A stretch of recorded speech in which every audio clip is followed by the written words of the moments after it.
Biz stewardessa kasbi bilan tanishamiz va buning ortida nimalar yashiringanini bilib olamiz.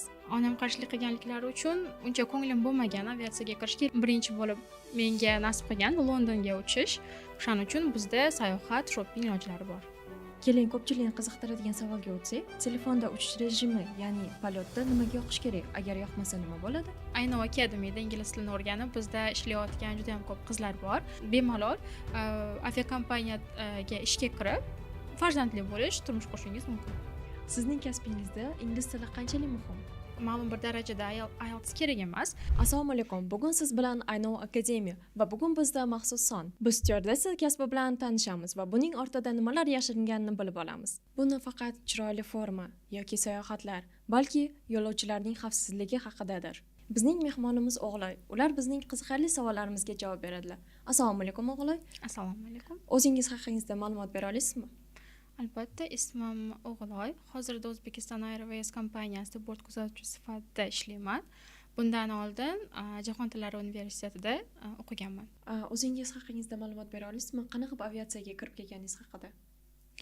Aviatsiyaga kirib kelishim o'rtog'im yordamida bo'lgan. Aviatsiyaga kirishdan oldin men juda ham ko'p o'ylanganman. Bundan tashqari ota-onam tomonidan ham, to'g'riroq onam tomonidan qarshilik bo'lgan. Lekin dadam qo'llab-quvvatlaganlar. Lekin shunga qaramasdan onam qarshilik qilganliklari uchun uncha ko'nglim bo'lmagan aviatsiyaga kirishga, lekin o'zim juda ham xohlagan kasb bo'lgani uchun qarshilik qilishlariga qaramasdan kelganman, suhbatdan o'tganman. Suhbatdan o'tish, tibbiy ko'rikdan o'tish juda ham ko'p vaqtni egallagan. Orada bu ishdan qaytish balki kerak emasdir degan narsalar ham tug'ilgan. Lekin bilmadim, ichimda har doim nimadir olg'a borishi gapirganligi uchun borganman. Hozirda o'sha paytda qaytmaganim uchun juda ham xursand bo'laman, chunki o'zim istagan kasbga erishganman, ko'plab davlatlarga sayohat qilaman va hattoki onam ham bundan xursand. Bundan tashqari qanday qiyinchiliklar bor? Tibbiy ko'riklardan o'tish masalan. Tibbiy ko'rikdan o'tish bizda biroz qiyin, chunki juda ham ko'p bo'limlari bor. Har bir bo'limdan o'tishni o'zi bir oyni egallaydi. Ular har bir a'zoni tekshirib chiqadi. O'shaning uchun tibbiy ko'rik muhim. Bundan tashqari suhbatdan o'tish ham ancha vaqtni egallaydi. Masalan, shaxsan o'zim o'tgan vaqtimda juda ham ko'p qizlar kelgan. Soatlab o'sha kutish zalida kutganmiz va suhbat bizda 3 ta tilda bo'lib o'tgan. Ingliz tili, rus tili, o'zbek tili. Xuddi shu tillarda ular bizdan tarixdan, geografiyadan savollar berishgan. Bundan tashqari suhbatda bizni psixologik tomondan ham suhbatdan o'tkazishadi. Ingliz tilini bilmasdan aviatsiyaga kirish mumkinmi? Suhbatdan o'tishda ingliz tili juda ham muhim o'rinni egallaydi. Bir necha ekspertlar u yerda o'tiradi, ingliz tilidan savol berishadi. Shuning uchun imkonsiz deb o'ylayman. Chunki bizda yo'lovchilarni ko'pchiligi inglizlarni ham tashkil etadi. Yevropaga uchiladi, ingliz tili muhim. Tushunarli. Yana bitta savolim bor edi til masalasi bo'yicha. Qo'shimcha tillarni bilsangiz maosh qo'shiladimi? Yo'q, qo'shimcha tillarni bilish o'zgartirilmaydi, ya'ni qo'shimcha maosh berilmaydi, chunki asosiy talab o'zbek tili, rus tili, ingliz tili. Bundan tashqari xitoy tilini bilganingizda yoki boshqa tilni bilishingizdan qat'iy nazar, bu sizga ishga kirishingizga yordam berishi mumkin, lekin qo'shimcha maosh berilmaydi. Birinchi bo'lib qaysi davlatga uchib borgansiz? Birinchi bo'lib bizda asosan boshida Yevropa davlatlariga, katta davlatlarga uchilmaydi, lekin tasodif tufayli birinchi bo'lib menga nasib qilgan Londonga uchish va bu juda ham katta baxt bo'lgan, yana motivatsiya bo'lgan shu ishda ishlashimga va Londonda qolganligim, u yerda sayohat qilganligim hech ham esdan chiqmaydi. Tushunarli. Va qaysi davlatlarda bo'lgansiz? Bundan tashqari aviatsiyada qaysidir davlatga borish degani albatta o'sha yerda qolasiz, sayohat qilasiz degani emas. Qaysidir davlatga borasiz, u yerdan darhol orqaga qaytib kelasiz. Shunaqa davlatlar bor. U yerda qolishga majbur bo'lganligimiz uchun ham u yerda shopping qilish, sayohat qilish imkoniyati bizda bor. Biror bir davlatga bizda sayohat bo'lgandan keyin u yerda qolamiz, shopping bo'ladi, sayohat bo'ladi. Lekin davlatlar bor, buni hech ham iloji yo'q. Chunki unday davlatlarga bizda reyslar juda ham tez, orasi, masofasi qisqa bo'lganligi uchun u yerda bizga qolishga imkoniyat bo'lmaydi. Shuning uchun u davlatlarda biz qolmaymiz. Lekin qaysidir davlatlar borki, bizda unda haftada bir yoki ikki marta uchiladi. O'shaning uchun biz u yerda qolib, keyingi brigadani kutishimiz kerak bo'ladi. O'shaning uchun bizda sayohat, shopping ilojlari bor. O'zingiz uchib borgan davlatlar ichida 3 ta top davlatda ayta olasizmi eng yoqqanini? O'zimning experienceimdan kelib chiqqan holda aytishim mumkin. Birinchisi Kuala Lumpur, juda ham issiq, sayohatbop shahar. Ikkinchisi London. Men uchun bu ertaklar shahri. Aynan Harry Potter filmini ko'rganim uchun har bir burchagida menga xuddi shu Harry Potter filmini eslatib, juda ham ertaknamo. Uchinchisi Turkiya. Turkiya juda ham chiroyli. Nima desa bo'ladi? Sevgi shahri. Samolyotda mashhur insonlarni uchratganmisiz? Uchish vaqtida hammaga ma'lumki, o'zimizdagi san'atkorlar juda ham ko'p davlatlarga sayohat qilishadi, konsertlar berishadi. Shuning uchun mashhurlarni ko'rish juda ham ko'p bora bo'lgan va ularga xizmat qilganmiz. Chiroyli. Samolyotda yo'lovchilar o'zini yomon tutish holatlari bo'lganmi? Uchish vaqtida o'zini yomon boshqarganlar, yomon tutgan yo'lovchilar juda ham ko'p bo'ladi. Bundan tashqari sog'lig'i bilan muammo tug'ilib qolgan yo'lovchilar ham uchraydi. Bunda biz birinchi yordam ko'rsatamiz. Yoki bo'lmasam o'zini yomon tutgan yo'lovchilar bo'lsa, ularni ham nazoratga olinadi. Bo'lib turadi bunaqa narsalar. Bunday vaziyatlarda siz o'zingizni qanday tutasiz? Bunaqa holatlar bizda uchish vaqti juda ham ko'p bo'lib turadi. Shuning uchun biz bu aviatsiya sohasiga kelishimizdan oldin bizni bu narsaga tayyorlashadi. Birinchi tibbiy ko'rikni ko'rsatish, bundan tashqari shunday holatlar yuzaga keladigan bo'lsa, o'zimizni yo'qotmasdan, balki o'sha yo'lovchiga yordam berish bu biz uchun juda ham muhim. Shuning uchun bunday vaziyatlarda biz har doim o'zimizni og'ir bosiq, vazmin holatda tutamiz va yo'lovchilarga yordam beramiz. Yana bitta savol meni qiziqtiradi. Samolyot qo'ngandan keyin hamma qarshi chaladi. Nimaga hamma qarshi chaladi? Bunga siz qanday qaraysiz? Samolyot qo'ngandan keyin shaxsan meni fikrim, ba'zi yo'lovchilar aynan o'sha davlatga kelganligidan men ko'pincha bu narsaga e'tibor beraman. Aynan ular O'zbekistonga kelganda juda ham xursand bo'lib qarsak chalishadi. Meni fikrim bo'yicha ular o'z davlatiga kelishganidan, sog'inganidan, xursandligidan chalishadi deb o'ylayman, lekin bundan tashqari pilotni samolyotni yengil qo'ndirganligi uchun ham qarsak chalishadi. Keling, ko'pchilikni qiziqtiradigan savolga o'tsak, telefonda uchish rejimi, ya'ni polotda nimaga yoqish kerak? Agar yoqmasa nima bo'ladi? Bu masalaga keladigan bo'lsak, uchish rejimi, ya'ni polotga telefonni qo'yib qo'yish yo'lovchilar uchun alohida informatsiya bilan tushuntiriladi. Ya'ni bu juda ham muhim. Samolyotni ko'tarilgan vaqtida, uchayotgan vaqtida samolyotga har xil simlar kelib ulanilishi va samolyotni uchishga xalaqit berishi mumkin. Shuning uchun ham hamma telefonlar uchish rejimida bo'lishi shart. Qulay parvoz qilish uchun sizda qanday foydali maslahatlar bor? Masalan, men yo'lovchiman, menga nima qilish kerak bo'ladi qulay uchishim uchun? Qulay parvoz bo'lishi uchun menimcha har bitta odamga maxsus yostiqchalar olish, o'zi bilan yeguliklar olish, hamda zerikmaslik uchun kitob olish yoki o'yinlar olish tavsiya qilgan bo'lardim. Chunki ba'zi davlatlarga parvoz juda ham uzoq davom etadi. Hattoki o'zimiz ham ba'zi vaqtlarda zerikishni boshlaymiz, lekin bizda doimiy ish bo'lganligi uchun passajirlarga xizmat qilamiz. Lekin yo'lovchilar uchun kitob olish yoki o'yinlar olishni maslahat bergan bo'lardim. Masalan, men kino ko'rishni yaxshi ko'raman-da. U yerda Wi-Fi bormi? Kino ko'rsa bo'ladimi qanaqa qilib turib samolyotda uchib ketayotganda? Bu narsa samolyot haqidagi menga juda ham yoqadigan mavzu, chunki samolyotda juda ham qulayliklar ko'p. Biz samolyot parvoz qilishdan oldin to'liq ma'lumotlarni berib o'tamiz.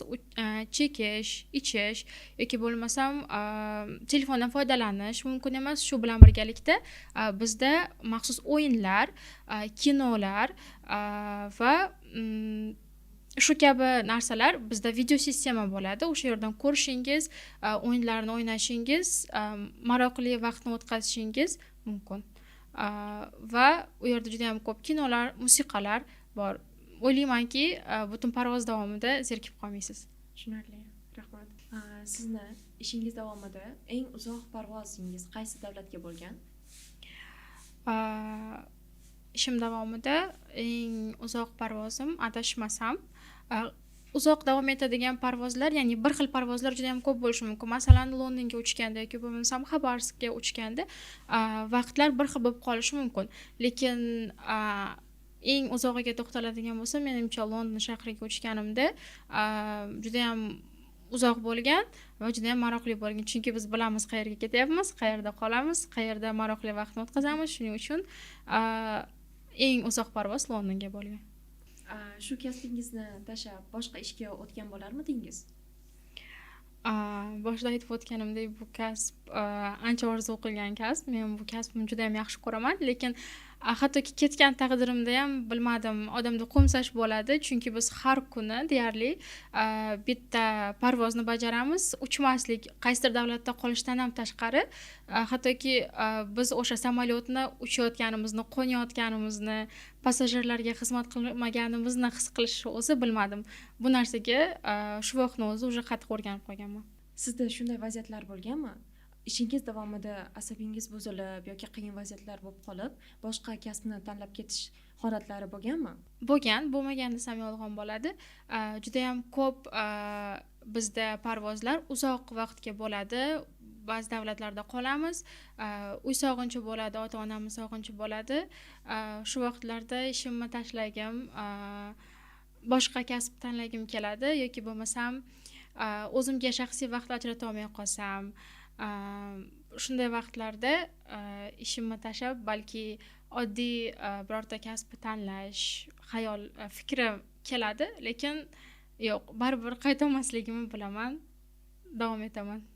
Birinchi parvozingizda sizda qo'rquv hislari bo'lganmi?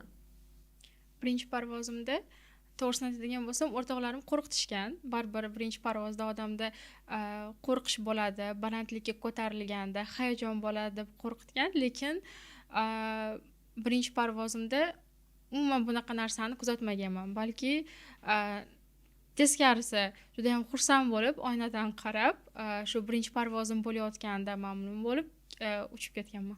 Parvozingiz davomida qiziqarli voqealar bo'lganmi? Eng esda qolarli? Parvoz davomida juda ham ko'p qiziqarli voqealar bo'ladi. Bittasini aytadigan bo'lsam, bizda yo'lovchilar samolyot full bo'lgan, juda ham ko'p passajir bo'lgan va bizga ularga loyiq ovqat yuklangan.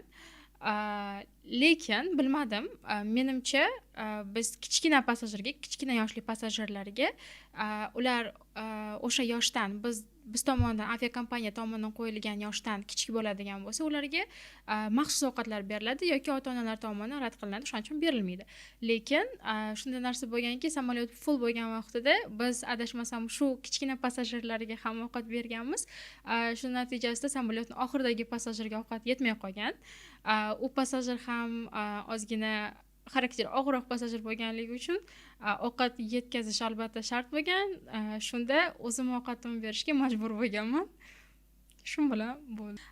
Aynan o'zimni parvozimda bo'lmagan bo'lsa ham, yangiliklarda ham chiqqan bo'lsa kerak, boshqa samolyotda bitta yo'lovchi ona bo'lgan, ya'ni bort kuzatuvchilar tomonidan u yo'lovchiga yordam berilgan va samolyotning o'zida tug'ruq bo'lib o'tgan, o'sha yerni o'zida chaqaloqni dunyoga keltirgan. Bu samolyotda bo'lib o'tgan, yaqin orada bo'lib o'tgan katta yangiliklardan biri. Aviatsiya haqida qaysi noto'g'ri tushunchalar sizni eng ko'p bezovta qiladi? Aviatsiya haqida ishga kirishimdan oldin ham, ishga kirishimdan keyin ham juda ham ko'p odamlar tomonidan beriladigan bitta savol bor, aynan ayollarga qaratilgan. Turmush qurish mumkinmi va farzandli bo'lish mumkinmi? Ayollarga nisbatan beriladigan bu savol juda ham ko'p berilgan. Aytishim mumkin, bizda ishlaydigan har bitta ayolni, juda ham ko'p ayollarning o'z farzandi bor, turmush qurishgan. Hech ham bunga taqiq qo'yilgan joy yo'q aviakompaniya tomonidan. Va bu shunchaki odamlar tomonidan o'ylab topilgan narsa deb o'ylayman. Bemalol aviakompaniyaga ishga kirib, farzandli bo'lish, turmush qurishingiz mumkin. Styuardessalar orasida raqobatlar mavjudmi?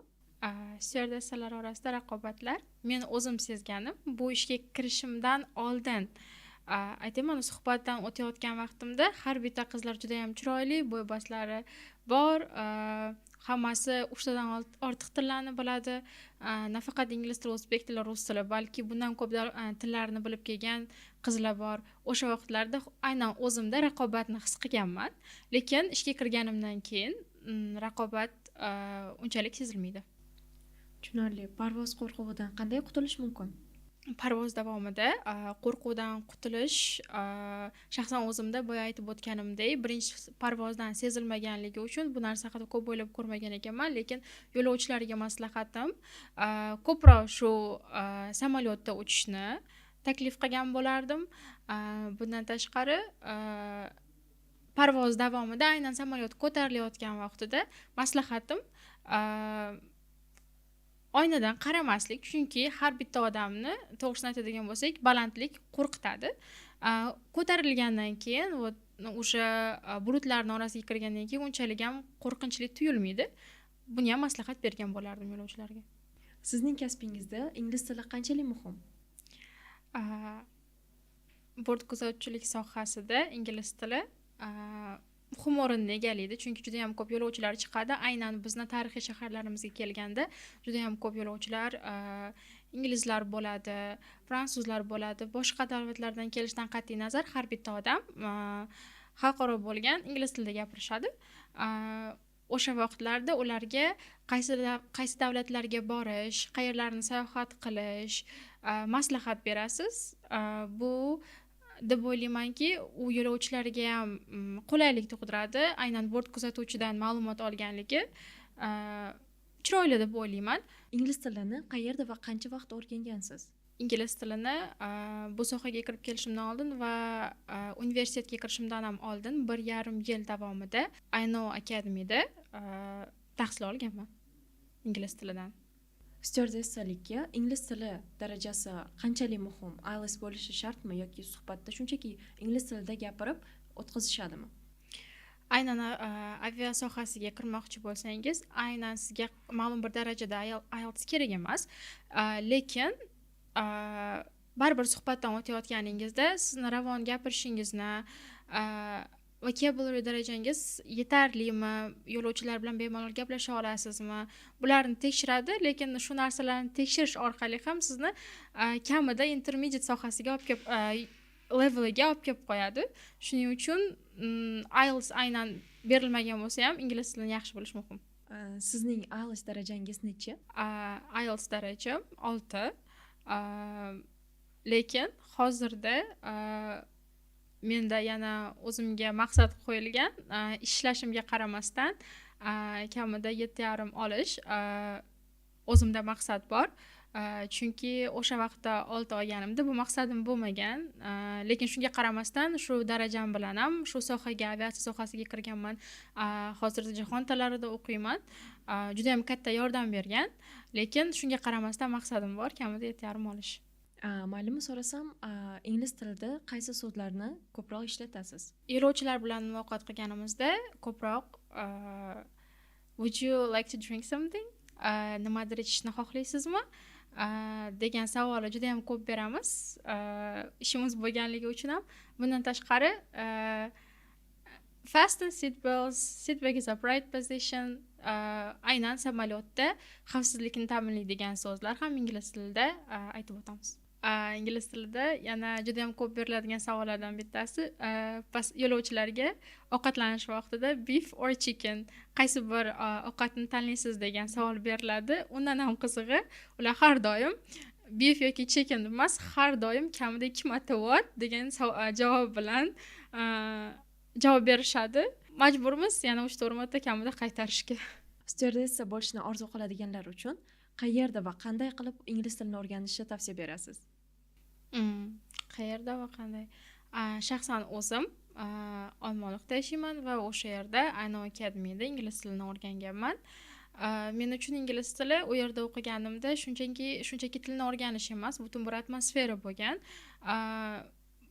Oddiy bir o'zbekona hayotdan butun bir ingliz atmosferasiga kirib qolganman. Bu nafaqat ingliz tilini o'rganish, balki dunyoqarashni o'zgartirish, judayam katta o'zgarishlar olib keladi. Shuning uchun shaxsan o'zim Aynov akademiyani tanlagan bo'lardim.